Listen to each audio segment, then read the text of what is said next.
Born of a violent miracle, Chrysaor entered the world at the same moment as his brother Pegasus, the immortal winged horse. Both were fathered by Poseidon, god of the sea, and born from Medusa, once a beautiful maiden, transformed into a gorgon.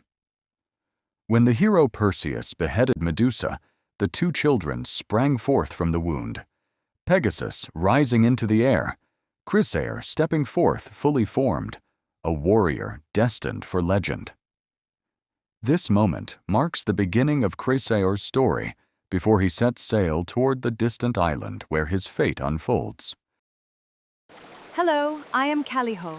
Today I'd like to tell you about my first husband, the magnificent demigod Aphrodite once foretold would be my match, born of Medusa and Poseidon.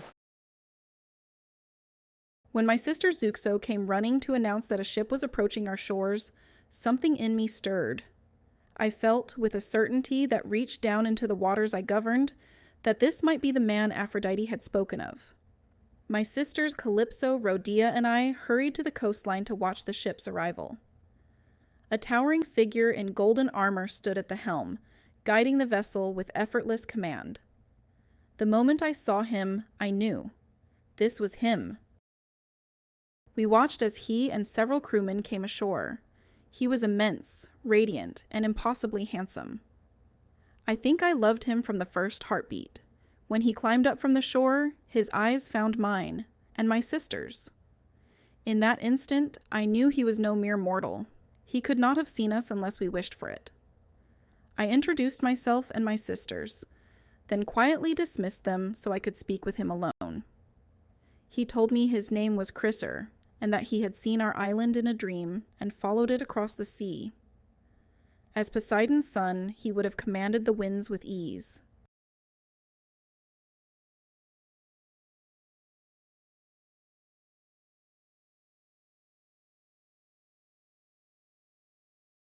We walked together along the small stream that flowed from the pond I tended, the one the villagers had named after me. By the next day, he asked me to marry him. It was a joyous time. The village held a festival each year in honor of my sisters and me, and in the center of the main street stood a statue they had carved for us. It was one of the rare occasions when we revealed ourselves to mortals to thank them for their care of our waters. I suggested that we marry during the festival, and so we did, Chrysaor, my sisters, and I celebrating alongside the people we cherished.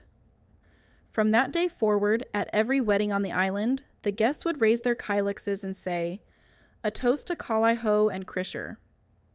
Each time I heard it, I felt honored. Before long, Chrysaor and I welcomed our first child, a beautiful infant with 3 torsos and 3 heads. We named him Geryon. He grew to match his father's size and strength. Though the villagers were cautious at first, they soon adored him. He was gentle, helpful, and always ready to lend his strength where it was needed. Our second child was a daughter, Echidna, half nymph, half serpent. She was enchanting, mischievous, and utterly beloved. But it became clear to us that Athena's curse upon Medusa would echo through Chrysaor's bloodline.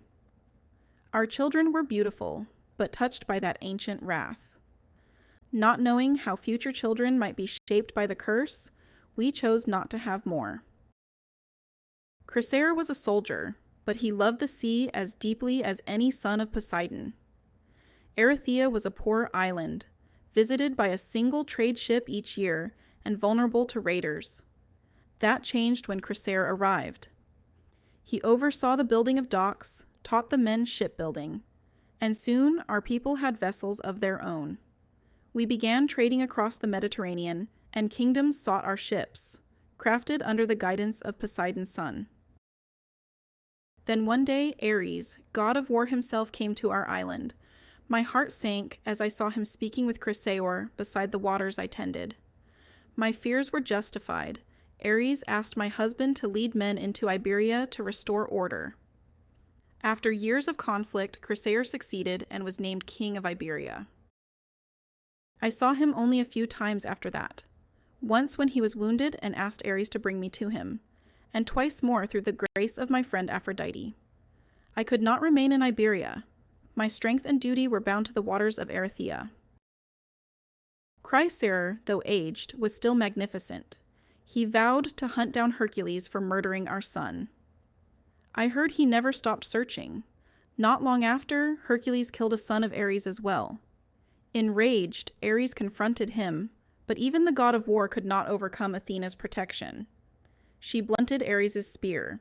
He threw it aside and drew his sword.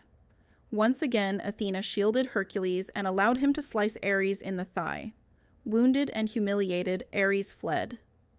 I was grateful Chrysaor never found Hercules. In a fair fight, I believe he could have defeated him, but Athena would never have allowed such a battle to remain fair. It would have meant my husband's death. Instead, he lived another 25 years and died an old man, a king, a hero, and the great love of my immortal life. Thank you for watching. Kallirhoe is a naiad nymph of the island Erythea. She is possibly the most mentioned in Greek mythology.